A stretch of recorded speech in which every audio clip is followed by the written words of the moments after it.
The professor is in town, and here we go with the grades. You've been waiting for this, and here they come. Yes, the professor is back. I would put no B+. There's no way. That is the lowest grade I've given this year. Well, fellas, 4-game win streak. Professor's happy. All right. We're happy to be decided between A's, B's, maybe C+. Let's go. Rather than the old D's and F's that we used to give out.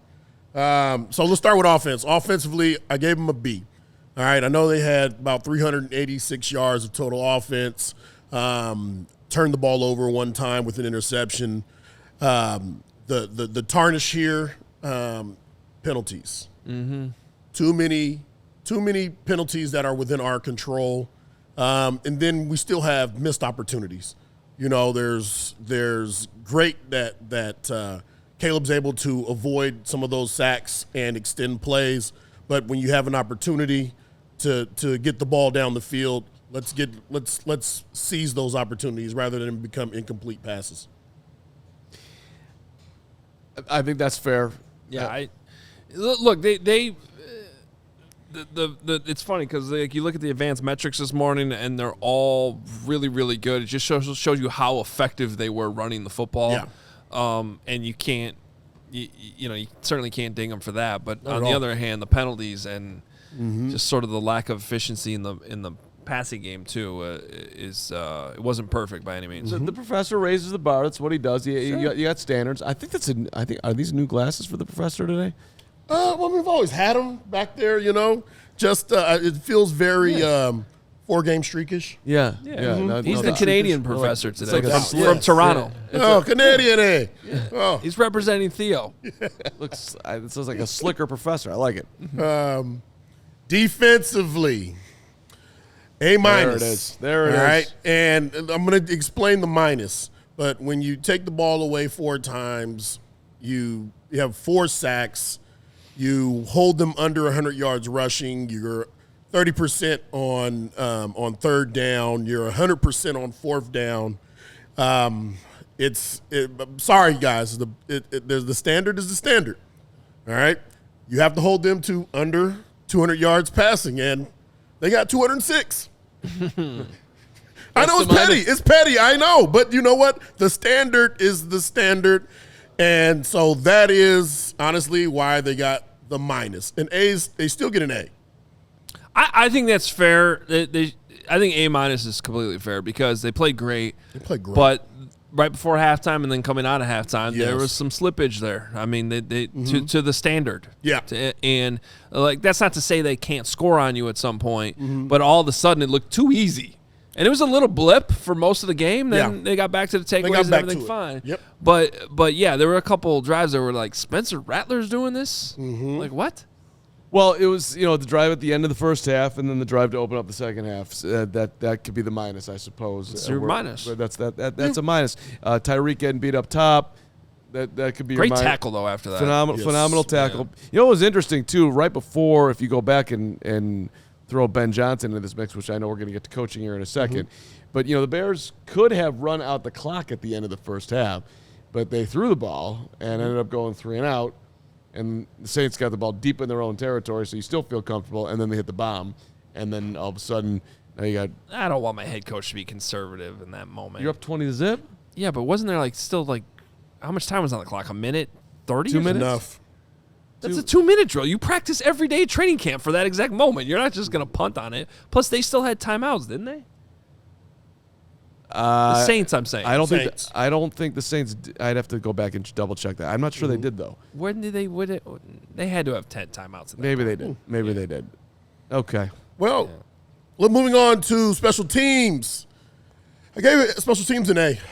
I know we kicked a couple field goals. Torrey Taylor, he on a weekly basis he does a great job.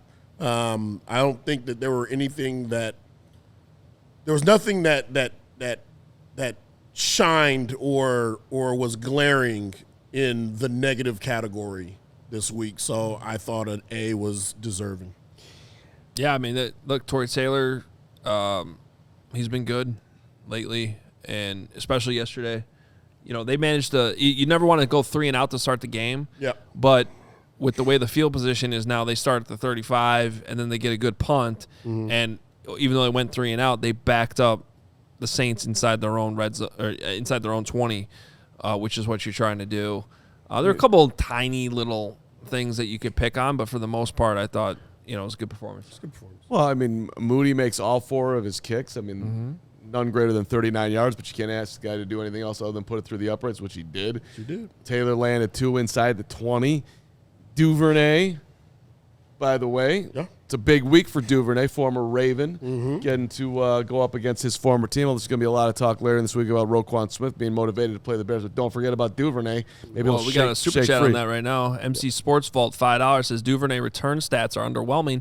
He runs into guys every return. Can we save a needed roster spot and give Burden or someone else his role? That's interesting. Look, here's the big thing that Duvernay does, and this is important. You feel good about – you feel secure with him handling the football. Yep. So that is very, very important, and trust me, coaches care about that first. Yep. You can be as electric as you want as a returner, but if they can't trust you to catch it, can't put you out there. That being said, I do want to see more of Luther Burden get more opportunities because I haven't seen anything where he's not good catching the ball.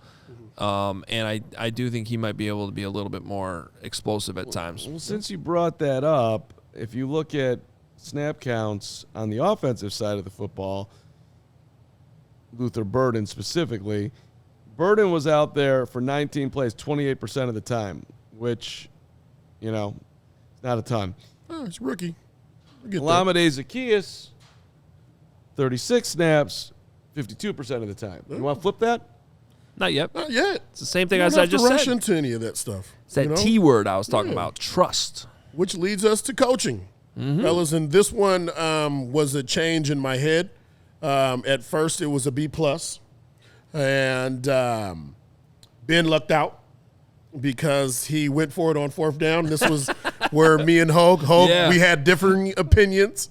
And so we both ended up being right because it was the luckiest moment for a coach probably making the wrong call and gets another shot. They move us back, and he ends up kicking it. So I ended up changing the B+ to an A. Congratulations. Yeah. Now, far be it from me to pick at the professor. Yeah. But who are you putting all these penalties on? That's got to be a little bit of coaching now. Yeah. Don't you think that should be an A-? Well, we forgot to do the last category, which is the referees, and they get an F. Yep. No. There's some balance there too. Yeah. There were some really bad calls. Yes, there are things that we need to clean up. But when you have a performance, this was, I believe, our defense's best performance up to date. We continue to run the ball extremely well. We have places where we really do need to grow, but we're doing it in a winning fashion. And we keep talking about culture, the culture. We've been waiting for this culture for a long time. That has everything to do with coaching.